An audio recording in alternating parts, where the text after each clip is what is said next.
You will see that. Start. But you can hear me, right? Yeah. Yes. Good evening, dear friends, dear colleagues. The Rondelli Foundation continues its series of webinars related to the EU enlargement and the upcoming decisions. A report to be released in the beginning of November by the European Commission, and the decision to be made by the European Union Council next month, in the middle of next month. These webinars are supported by the Lithuanian Embassy in Tbilisi, Georgia, and we are very grateful that the project on the EU enlargement, EU integration, and the process of the members' potential candidate states integration is supported by our great friends from Lithuania. Today, unfortunately, we will be missing, it's our panel, the speaker from Lithuania. We all watch very closely the developments, tragic developments and very concerning developments in Middle East, and all the focus is shifted to Middle East, and so Žygis Pavilionis, the chair of the Foreign Relations Committee of the Lithuanian Seimas, will not be able to join today us, but we have excellent speakers. The speaker from Estonia, the member of the European Parliament, Ms. Marina Kaljurand, who has the outstanding diplomatic experience of being ambassador to Israel, to the Russian Federation, to the United States and Mexico, and being the Minister of Foreign Affairs in 2015-16. So now she is the member of the European Parliament, and she is on the Association Committee with Georgia, Armenia, and Azerbaijan. And she is the great friend of Georgia and the Georgian people. My colleague, my good friend, Shota Gvineria, is also tonight with us. We used to work together at the Ministry of Foreign Affairs in good old times, working on NATO enlargement and NATO integration issues. Shota has been Georgia's ambassador to Netherlands in 2010-2014, if I confuse the dates, and he's been also the advisor to the Minister of Defense later, and now he is the non-resident senior fellow to the Economic and Policy Research Center here in Tbilisi, and the visiting lecturer to the Baltic Defense College. Dear colleagues, dear friends, welcome. Welcome. I'm really very happy that in such a busy times, you made it possible to join us at this webinar. So the questions are already there in the announcement. So we will be talking today about the EU enlargement and the upcoming, as I said, the upcoming European Commission's enlargement report. So now there is a good chance, and I think the opportunity for the countries like Georgia, Moldova, Ukraine, and Western Balkan countries to integrate and to join European Union. When it has become when this window of opportunity was open, why this window of opportunity was open, and of course, how we're going to join the European Union, how European Union is going to integrate the candidates and potential candidate states. So these are the questions. I will ask Ms. Kaljurand to start, and for both of you, there will be 7-8 minutes for the opening remarks, and then I will come back with the questions I have prepared, We will make this shorter today because we have just 2 speakers. And last but not least, of course, for the audience, please, here is the Q&A and possibility, and you can put the questions, you can write the questions or raise your hand and put the questions. So, Ms. Kaljurand, dear Marina, please, the floor is yours. Thank you, Alex, for the very kind introduction, and thank you for including me into today's discussion. Yes, we will miss Zygis, but Shota, it's always a pleasure, and it's an honor to be and discuss the topic today with you. You're very right, saying that EU's enlargement today is not the top priority of the EU, because we've seen how the Hamas terrorist attacks and the situation in Gaza has changed the priorities already. So today, EU is discussing Gaza, Hamas humanitarian corridor, possible ceasefire, expresses solidarity to Israel. We see that even the war in Ukraine has moved, I don't want to say to the backstage, but is not the top news. And you can expect that enlargement under these conditions or under these circumstances is also not top priority for the EU at the moment. On the other side, I would argue that today there is a unique possibility to make the important decisions and to make first steps in the direction of enlargement. On one hand, it is thanks to I'm using the wrong word. On one hand, it is because of the war in Ukraine. We wouldn't be discussing today Eastern Partnership enlargement, possible enlargement of Ukraine, Moldova, and Georgia if there wasn't war in Ukraine. So literally, Ukrainians are today dying. And literally, Ukrainians are today paying with their blood for the possibility for Georgia to become candidate state.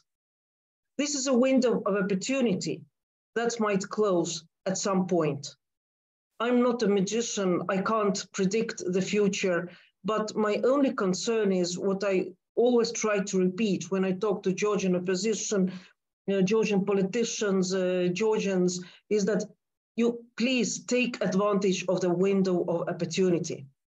Because once it closes, we don't know whether and when there might be another opportunity. So from the Georgian side, do all the necessary steps to be eligible for candidate status of the EU. Sometimes I hear that it's not fair. The Georgians are supposed to do much more than previous enlargements have done. And that is true. World is not fair. And I can tell you as Estonian, nobody invited us to the EU.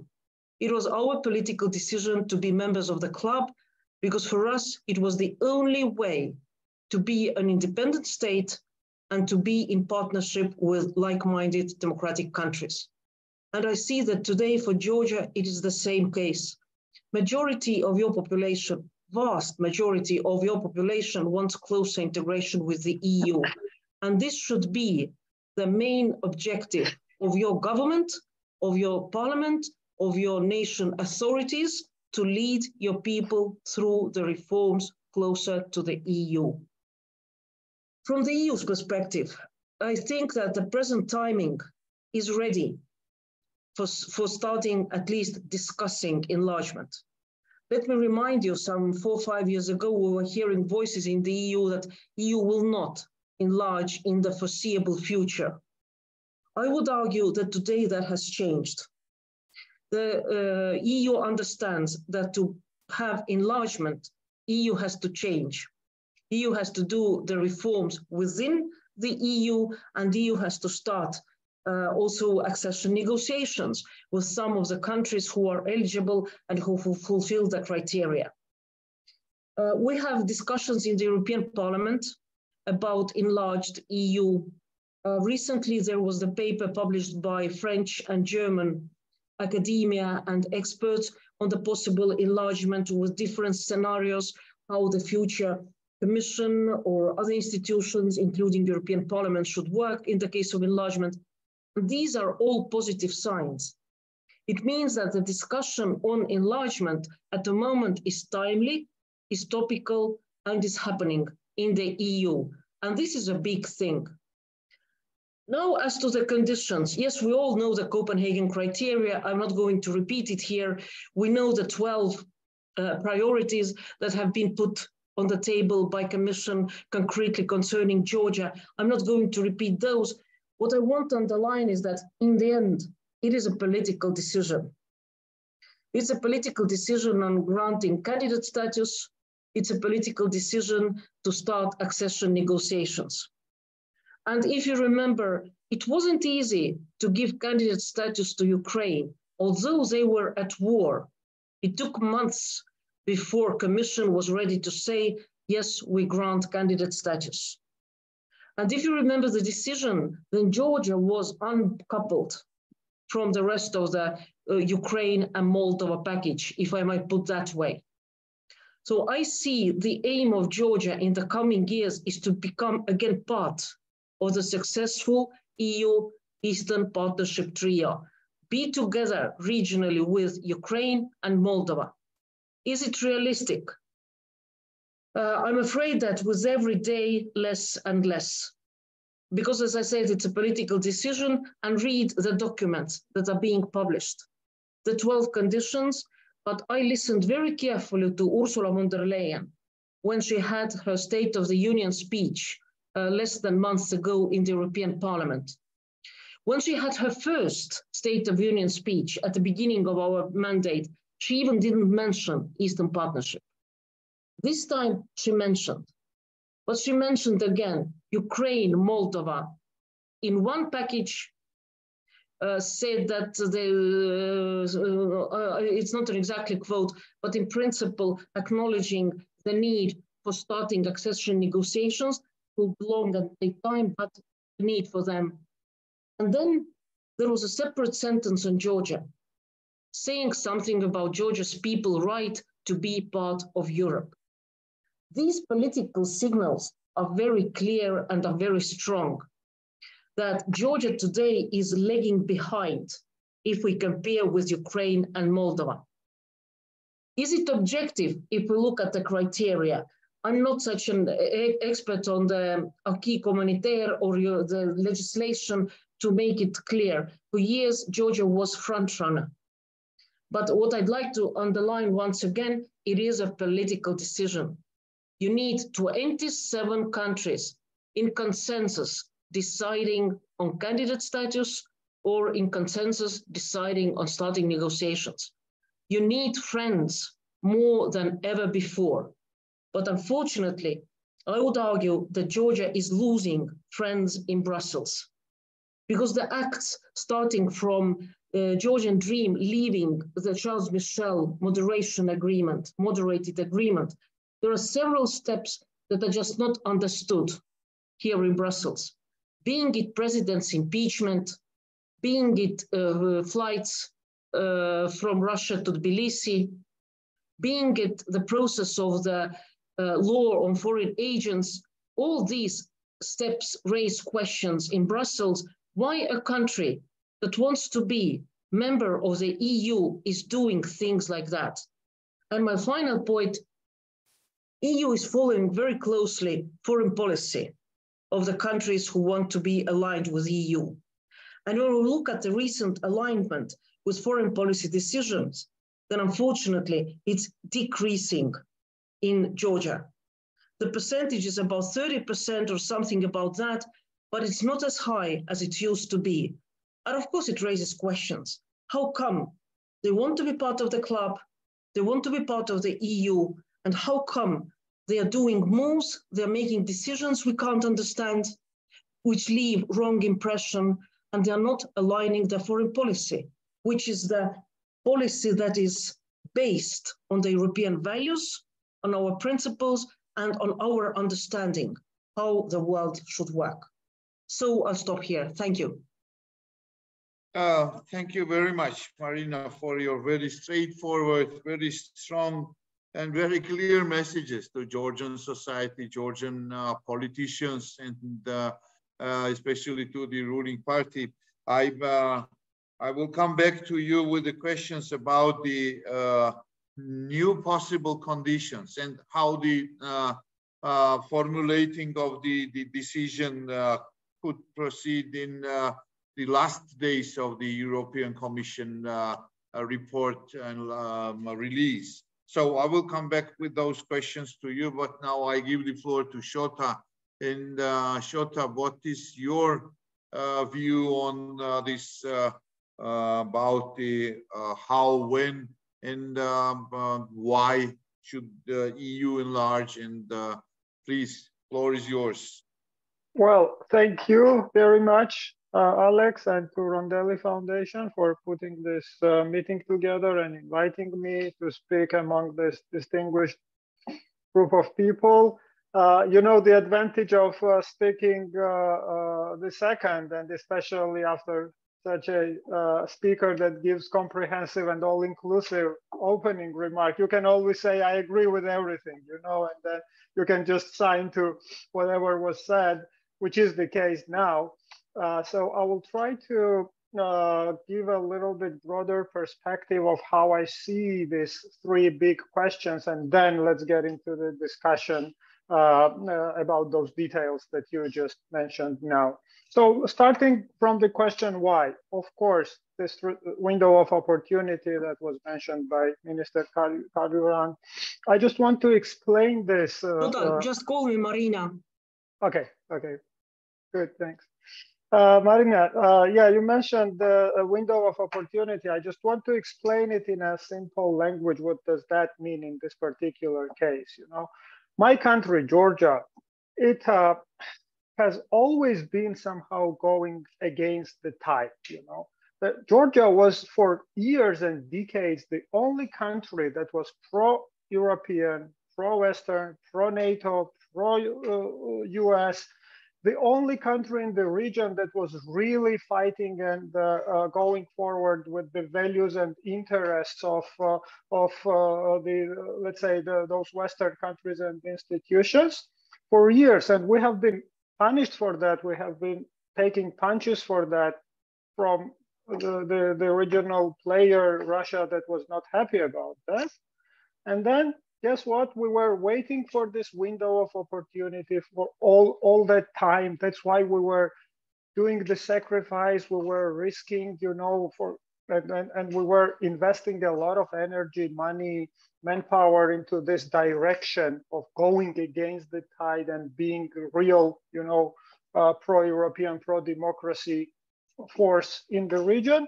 And now the window of opportunity, again, as Marina mentioned, has opened at the expense of Ukrainian blood, you know, unfortunately, but it has opened. And now I see that my country is again going against the tide. And all the countries in the region are turning their back to Russia, which has started this unprovoked, illegal, and absolutely brutal and unimaginable war in Ukraine. Even the strategic partners that were Russia's best allies for decades, like Armenia, they started to reconsider, you know, this added value of being partner with Russia. Everybody saw the real face of Russia and the policies that they have been, you know, testing in Georgia now has been spread to the wider region. And now again, you know, everybody is turning their back on Russia. Everybody is turning towards the West and towards the European Union, NATO, the United States, Europe in general, understanding that the rules-based international system is the only possibility for the small countries to be safe. And then again, Georgia is going against the tide, and we are the only country that now have changed, made this U-turn in our foreign policy, and we are the only power that Russia can rely on now in the region. So that's actually the tragedy of myself and for Alex and for all the others that have actually sacrificed decades of their careers for building this moment for building up to this moment when the window of opportunity would have been open. Now, I would not want to think that this window of opportunity is missed already. What I see now is that the government in power right now, at this moment when the window is still open, is not willing to take this opportunity. That's the main problem. They're not actually determined, and they do not want to use this opportunity. And then that's why, again, we have to understand very clearly what European Union objectives are here in the region with regard to Georgia, what Georgian people actually chosen and what they want and what they're ready to do for their choice. And then this is as strategic as it gets, And it's very well reflected, I think, in the document that was produced by the Spanish presidency, this Resilient EU 2030, which explains that the only response to this really unprecedented geopolitical challenge that European Union is facing now is the enlargement. It's the only way to respond to this is to erase the gray zones, to erase the vulnerabilities and the conflicts and the tools that Russia has been using all of this time to actually prevent the countries of the region from advancing on their European and Euro-Atlantic paths on one hand, and for advancing their own aggressive agenda on the other. So through manipulating with those gray zones and conflicts, Russia was able to extend its influences in the region gradually, and now that's why we have gotten here where we are. So European Union understood that very well, that this cannot be the case. And after the war in Ukraine will be finished, hopefully sooner rather than later, Russia cannot be allowed to keep those gray zones and those vulnerabilities that they will use in the future for sure for creating the same kind of, same kind of crisis for all of us. So this two-way preparations on one side in Brussels within the European Union, and on the other side from the aspirant and candidate countries is the answer to the second question, how? The reforms is the answer. There is nothing else that can get countries into the European Union. And here I must say that I'm so frustrated to see how the Georgian dream tries to actually pretend that they are trying at least to get Georgia closer to the European Union through blackmail. We have all seen the press conference when Mr. Borrell was here in Tbilisi. And in the traditions, in the best Russian style, traditions,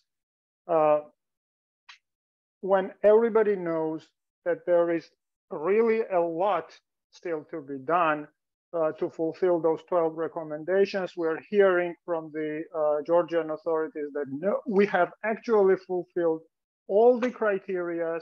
We have fulfilled all 12 recommendations, and now the ball is on EU side. You want us or not, now go and decide, like gang type of, negotiating style, trying to bully the partner and trying to, get something out of your partner through this intimidating kind of rhetoric, knowing that, this geopolitical big picture is really greater than any government in Georgia or elsewhere can be, and there is a lot of opportunities for us to try to actually work together towards this goal of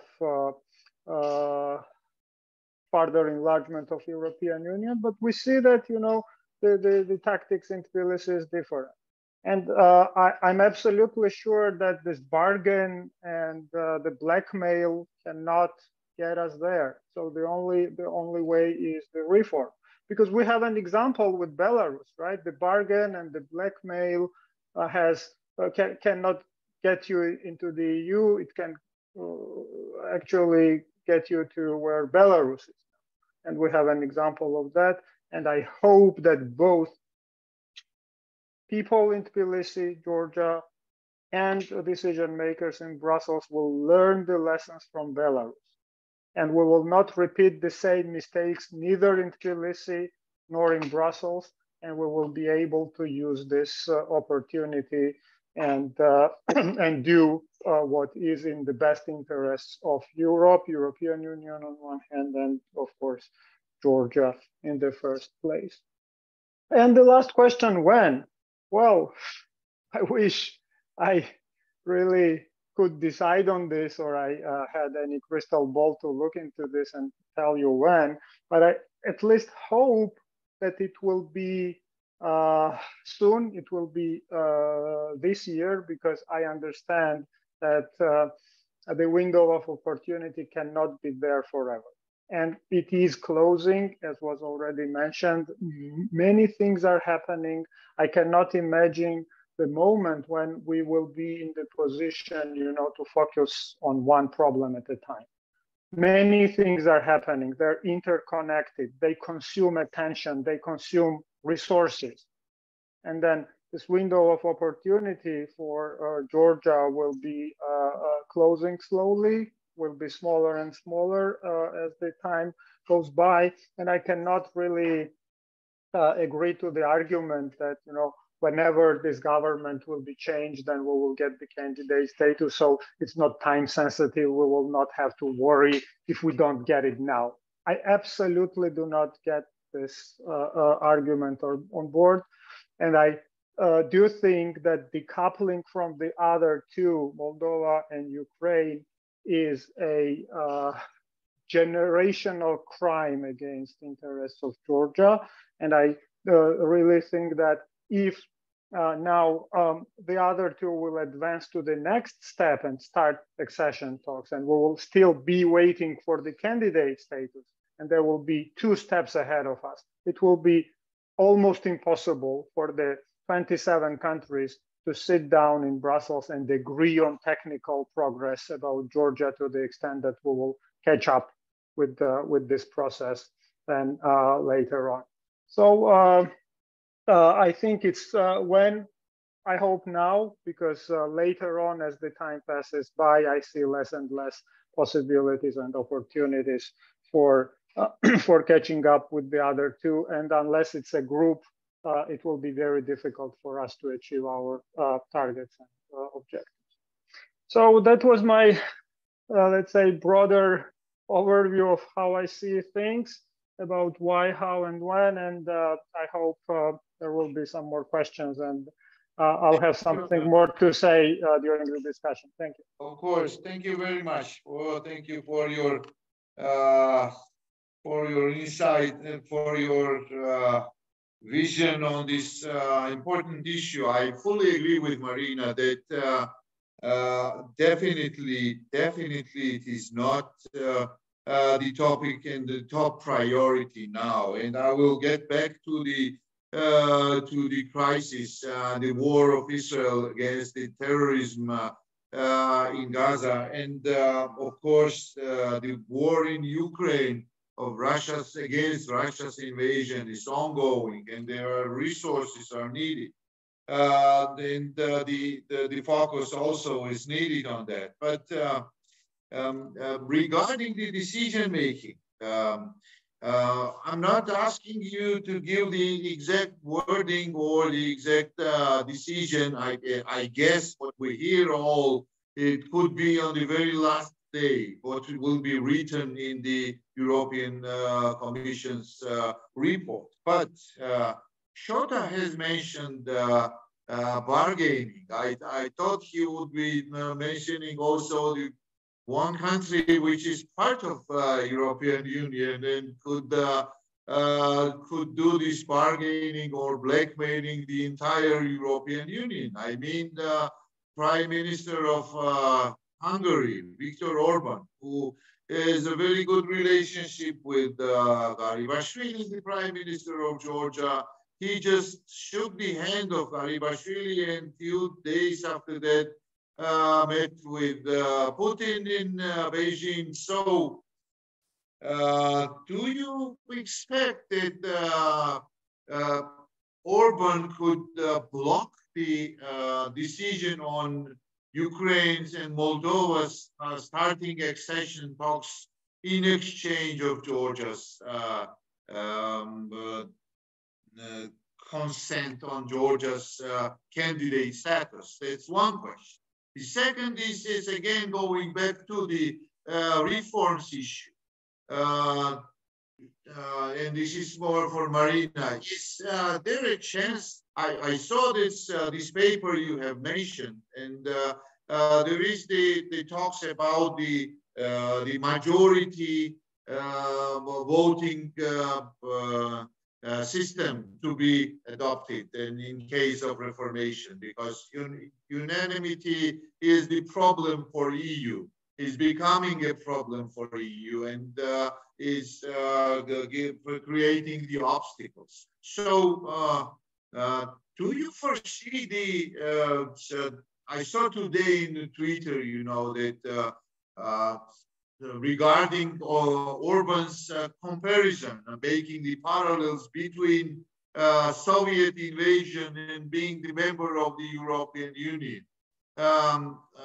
Could you see the disintegration of Hungary from European Union and Hungexit, possible Hungexit? This is the complex of the questions I put all together, but it's all more or less interlinked. So, Marina, please, I'll be happy to hear. Yes, Alex, thank you. I'll try to start from somewhere. First of all, yes, I think Hungary today is exactly one of the causes why extension of the EU is not very much supported. I would say not by all Western European countries. Personally, I do not like the division, and I don't think that the EU is divided east, west, old, new, but sometimes it comes up. And when we talk about possible extension or possible enlargement of the EU, then I hear some of my Western European colleagues saying that, but we have failed in some things. We have failed when we did not ask Romania and Bulgaria to do enough. We have failed in the sense that today Hungary is previously also Poland. We're drifting away from the European values. We have so many problems inside the EU that today is not time to talk about enlargement. That argument is being used by some of my colleagues. As to bargaining, I think Prime Minister Orban has shown himself, well, he has bargained many things. Whenever we start discussing sanctions on Ukraine, sanctions on Russia because of the war in Ukraine and Russia's aggression against Ukraine, there are always problems with Hungary. But in the end, we adopt the package. We have adopted so far 11 packages, and most probably will adopt the 12th, which means that EU has learned how to deal with Orban. Yes, I'm not always happy with that, because it means that EU has taken steps in accommodating his wishes, his financial wishes or whatever. I'm not happy with that. But so far, we've been able to handle the question of Hungary. Can Hungary use the card of Georgia against Ukraine and Moldova? I think it can use it. Most probably it will use it if it's needed, but I don't think that it will bring any results. Because one thing is to exclude some persons from the sanctions list, and completely other thing is to grant candidate status, which requires unanimous support of all EU member states. It's a consensus decision. As to the qualified majority voting, this has been discussed already for years. And I agree with you that also the same today's crisis in Gaza has shown how EU is not able to react quickly, efficiently, in one voice. If you remember, in 24 hours, EU changed its position, I don't know how many times. From first saying that we stop all humanitarian aid to Palestinians, and now saying, no, we'll continue with humanitarian aid, and we will even double it. So yes, that is the weakest point of the EU's foreign policy, that we have 27 foreign policies, and we need consensus. For years, I was a strong supporter of consensus. Coming from a small country, I thought that consensus decision is a guarantee for my country that our main principles or our values will not be ignored or overruled. Today, I'm ready to change my position because I've just seen how the EU works. And I can't imagine a situation where, for example, Estonia would need veto in foreign policy. We might need it if we follow the steps of Hungary. But in that case, I will be happy that EU will use veto against my country, because then we will be moving towards autocracy. But not everybody thinks that way. And I know that if the question is being raised in the council where member states are being represented, there are many voices that are against qualified majority voting. And then the second question is, what questions will fall under qualified majority and what will remain? Because it's not only foreign policy. The next one is taxation, which is difficult for countries, which is sensitive for countries. So I think that it will take time before, before we will be able to move away from consensus decision-making. The German-French paper proposes it for 2030.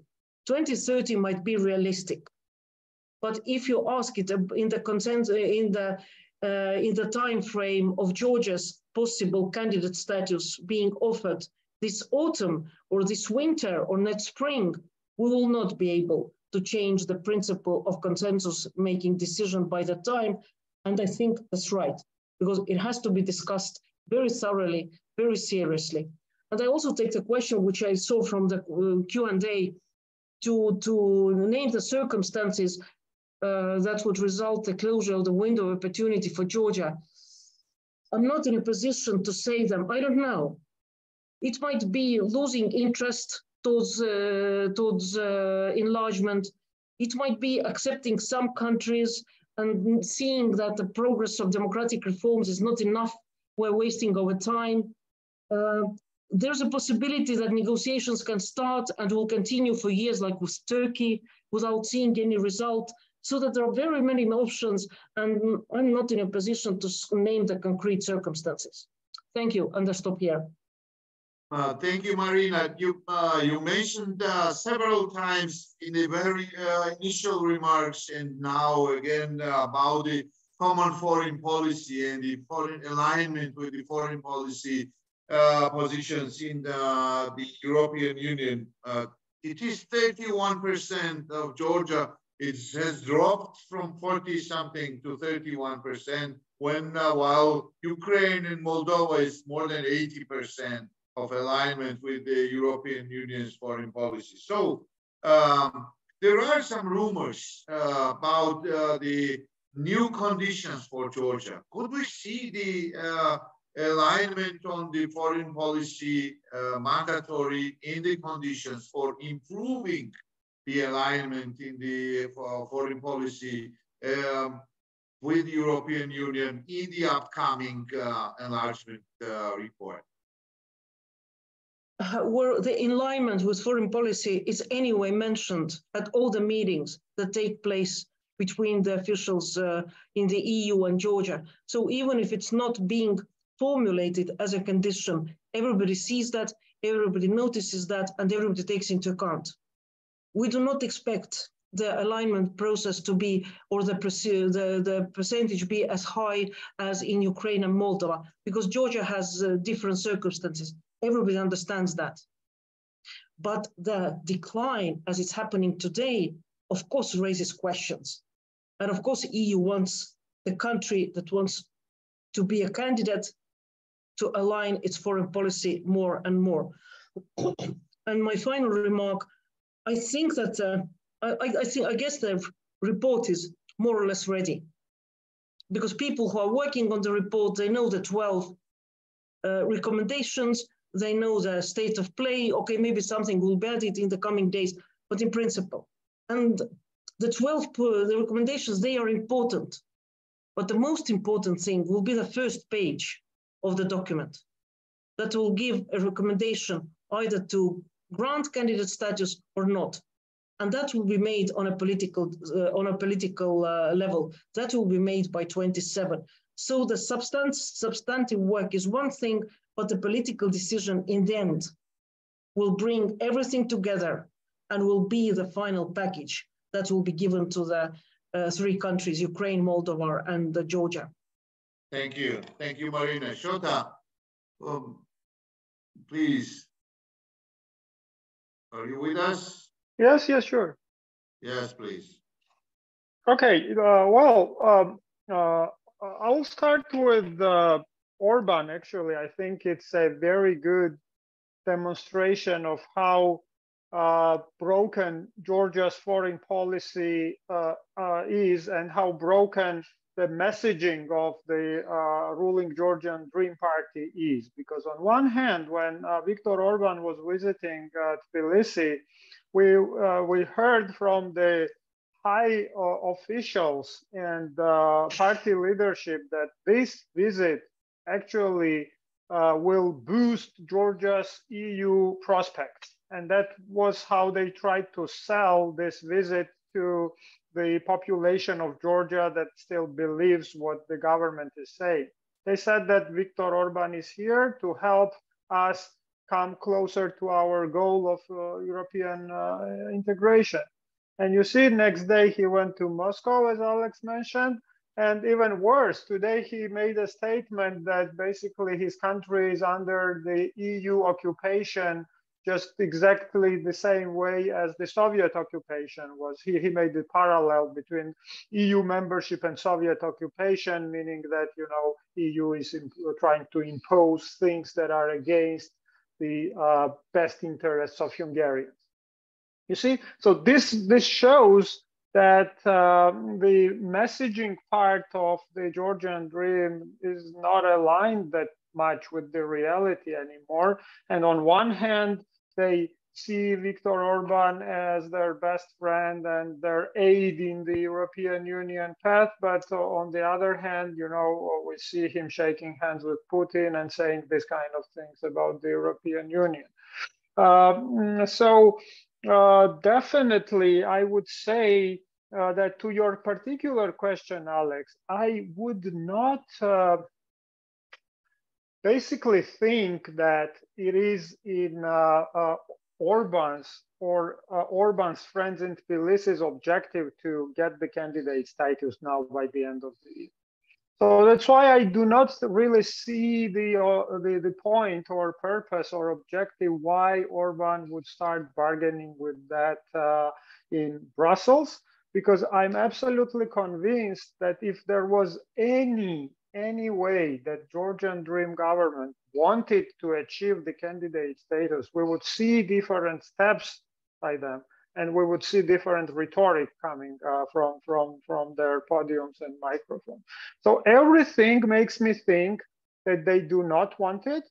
And then if they do not want it, their best friend, Viktor Orban, why would he want it? So the only possibility I see of this bargain here is to, if they will try to use Georgia to also stop and hamper the process for the other two, then that can be the objective. But in this case, I think the best punishment, you know, for this kind of, let's say, a bargain would be to just ignore it and give Georgia the candidate status and stop that bargain right there. Because, you know, if they really don't want it, that's the way to punish them, in my understanding. And I was basically advocating this a lot. If you see the guys that are afraid of the candidate status because Moscow will not be happy and they will not, they will get a lot of I would say, discontent from their partners in Kremlin about not being able to avoid giving Georgia the candidate status, then the best way to deal with the situation is just give one, you know, and then the Georgian population, I think, will be in the better position to fight for its European future. Because a lot of times I hear this question, you know, how come if Georgia's population is so pro-European, how come they have this government in place for 11 years, which is going against this tide? Why Georgians are not able to elect, you know, the better government or the government that supports European Union and NATO in a real way? You know, and that's, I think, the asking this question is already indicating that the people who ask that question do not understand the context, and they do not understand how elections are being conducted in Georgia. And then, you know, I have also heard some arguments that maybe it's better to postpone this decision to the next year and link it to the elections and give the ball to the Georgian people. And if they will elect the government, which will be really pro-European, then give the status to that pro-European government elected by pro-European people. But that's the trick, that the state capture in this country does not allow to vote out the ruling party from the office, because the monopoly of power on the legislative, on the executive, on judiciary branches, on the Central Election Committee, on all the strategic economic opportunities in the country, the money. This is all concentrated under one political group. And then, you know, even if they enjoy less than 20% of the popular support, because of that political system that gives them the monopoly on all sources of power in the country, will still ensure that they will get majority in the parliament. I know this is difficult to understand to many friends and colleagues who come from the functioning democracies, but this is the state of affairs in Georgia. So please, if we were not able to defeat this power in previous elections, do not think that this is because Georgian people do not support European way enough. But this is because the political system has to change. It has to change exactly through that 12 points, and we have to make sure that we find ways how to make that happen. Thank you, Shota. My last question is going beyond the EU enlargement. As we talked in the beginning, before we started on the record our webinar, it's about the general security issues, which is, of course, now we have to focus both on the war of Ukraine against Russia. We have to look how the things will develop in Israel, how Israel will act against the terrorists in Gaza, and not only in Gaza, but we also saw the very concerning news about damaging the cables on the Baltic Sea. In the Baltic Sea, the damaging the cables of the digital cables as well as the pipeline. And I have the connecting Estonia with Sweden. So the security concerns are rising, definitely. And I just wanted to ask both of you, how you foresee the influence of the developments in the Middle East on the security in South Caucasus, in Europe, in wider regional understanding of this issue. Do you think that it could overlap, if it lasts more than months, the operation, the land operation, if it starts and then lasts more than months, do you think it will deviate, remove the focus from the issues of the war in Ukraine, as well as it would increase the tensions and would spill over from the Israeli-Palestinian confrontation, Israeli-Hamas confrontation? Alex, thank you. I'll start. First of all, I have to correct you. The pipeline is between Estonia and Finland. Yeah, I'm sorry. And as far as we have information today, it's a handmade. It wasn't any climate or environmental cause. It was handmade. And at the moment, I know that the authorities are looking into some cargo ships from China who were moving on the spot where this damage was later found. But the investigations are ongoing, so there is no final result yet, but it's clear that it wasn't the natural cause, but it was a handmade reason for that. As to Middle East, I think that today we're not in a position to say how long it will last. Because I think today what the international community is really worried about is that the Gaza conflict will not spread too wide. So that it will not, we've seen already the first terrorist attacks in Brussels. Nobody wants the conflict to be spread more widely into other countries and into other regions. I know it's not good to say, but it's better to have the conflict localized than spread more widely. Is it going to take attention away? Definitely it is. I have CNN playing, and when before I had Russian aggression against Ukraine, I haven't seen it in the headlines now for, I don't know, 3, 4, 5 days. It's only war in Israel at war. So we see already the concrete results. But it doesn't mean that we have the right to forget about war in Ukraine. And that's why there are political forces, there are politicians, there are people who have to continue raising it, keeping it on agenda. And of course, we're looking towards the United States, because what's happening there in the House of Representatives, it also has an impact on how the world reacts to the Ukrainian war. Unfortunately, we see that from the EU perspective and the American perspective, we are still talking about both Gaza and Ukraine. So the attention is maybe not as keenly on Ukraine as it was before, but it's there. We have not forgotten it, and we keep it on the agenda and the radar, and we will continue supporting Ukraine, so as we have done also before. And the same about enlargement, the same about Eastern Partnership. As I said at the very beginning, it's not a top priority in the EU, but honestly, it hasn't been a top priority already for years.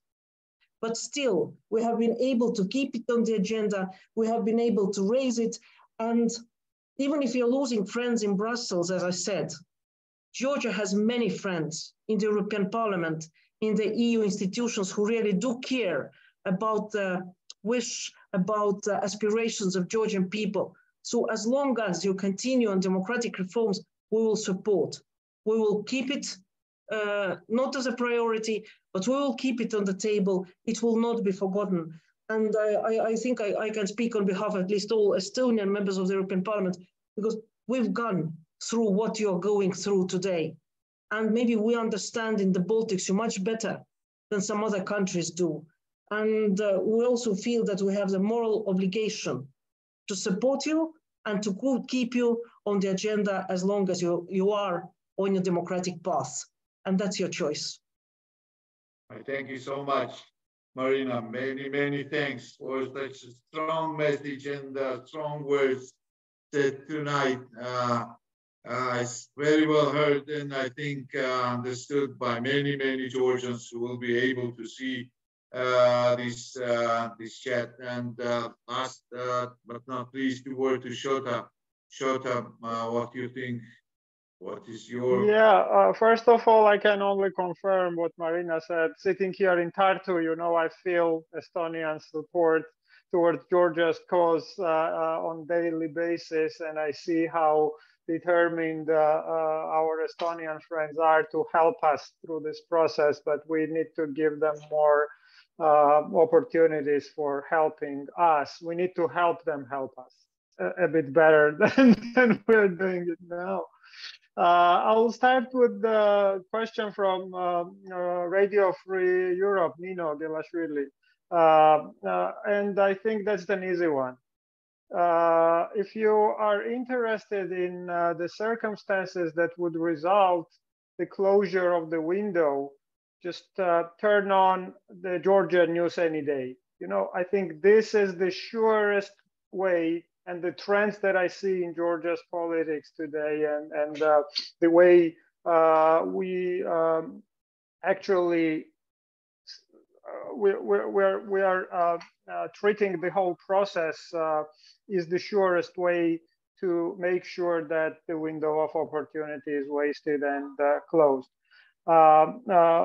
Internally speaking. Externally, I do not think that there are many things even closely related to, and also I'm trying to move to the second question that Alex asked about the consequences of the situation in Middle East on Georgia, on EU's enlargement and deviation of attention from the war in Ukraine.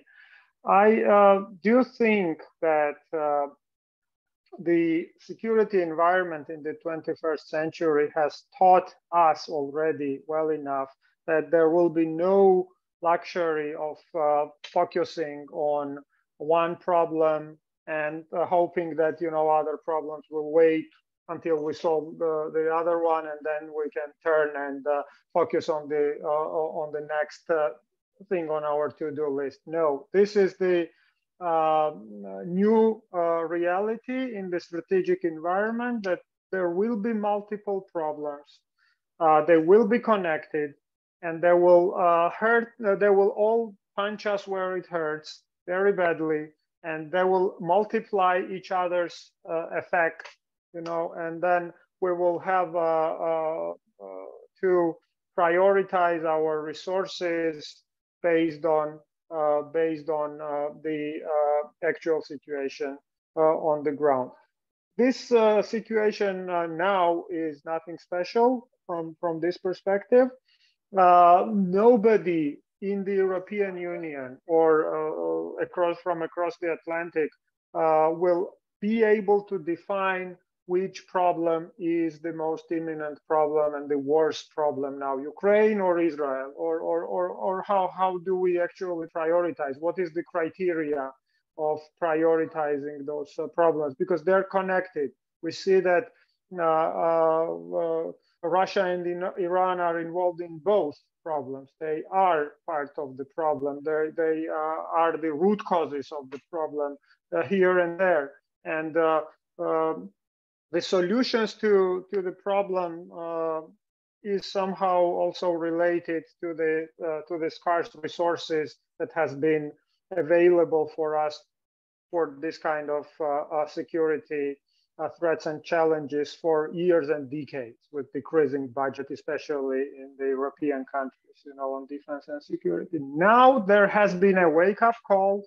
Now we see more and more countries investing more in defense and security. Estonia, again, very good example. Estonia announced that they will be spending 3% of their GDP, not even 2% on the defense. And other Baltics are also following the suit. And we see more and more countries taking security seriously, discussing the possibilities of pooling resources. Finland is in NATO, hopefully Sweden will be in NATO, so we are getting stronger. We are learning how to deal with multiple problems on our watch, and hopefully that will be the way towards more resilient West and more resilient responses to all those problems, and we will not one problem deviate us from the other. Thank you, Shota. Thank you, Marina. I hope we always end, I try to end with some positive and more optimistic notes, and I hope very much that the dedication of Georgian people will be considered as decisive in decision making in Brussels, in European Commission, and by the heads of the 27 states. I hope very much, and I'm more than sure that nothing will stop Ukraine and Moldova of getting the decision of starting the accession talks.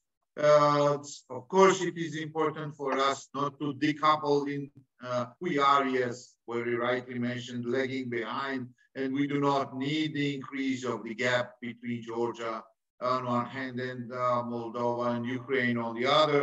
And I agree with Marina, we don't know when and how the war against terrorism in the Middle East will end, and how large, how it could enlarge. Let us hope that it will not spill over further in the region, and Israel will be able to defend itself in accordance with the international law, but destroy the terrorism and defeat the terrorism in the region. So thank you very much.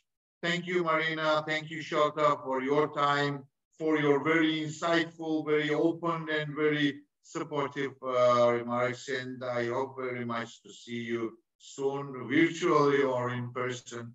So I wish you all the best. Thank you very much. Thank you very much. Thank you, and bye. Take care. Thank you. Thank you.